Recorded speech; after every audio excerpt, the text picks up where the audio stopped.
আমার ভিডিওর স্ক্রিনে যে মানুষটাকে দেখতে পাচ্ছেন, এই মানুষটাকে বাংলাদেশের ম্যাক্সিমাম মানুষ চিনে থাকেন এবং তার নতুন করে পরিচয় দেওয়ার কিছুই নেই। এটা হচ্ছে মানবিক ডাক্তার, ডাক্তার কামরুল ইসলাম।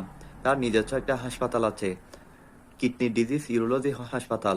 এই হাসপাতালের প্রতিষ্ঠাতা হচ্ছে ডাক্তার কামরুল ইসলাম এবং সবার পরিচিত মানবিক ডাক্তার হিসাবে সবাই চিনেন।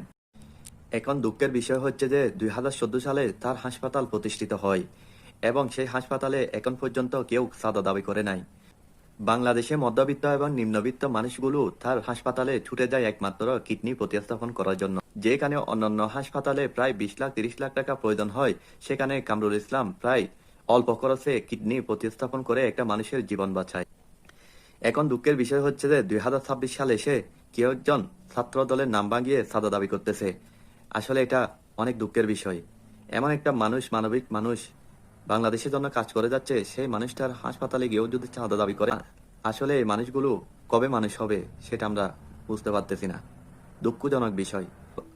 কামরুল ইসলামের মতো মানবিক ডাক্তারকে আমরা হারিয়ে ফেললে এই বাংলাদেশে কখনো আর কামরুল ইসলাম তৈরি হবে না। কারণ আমরা কখন শুধরাবো? আমরা কবে মানুষ হব?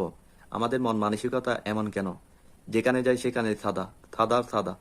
সাদা ছাড়া আমার মনে হয় দেশটা অচল হয়ে গেছে। আল্লাহ যেন এই মানুষগুলোকে হেদায়েত দান করে।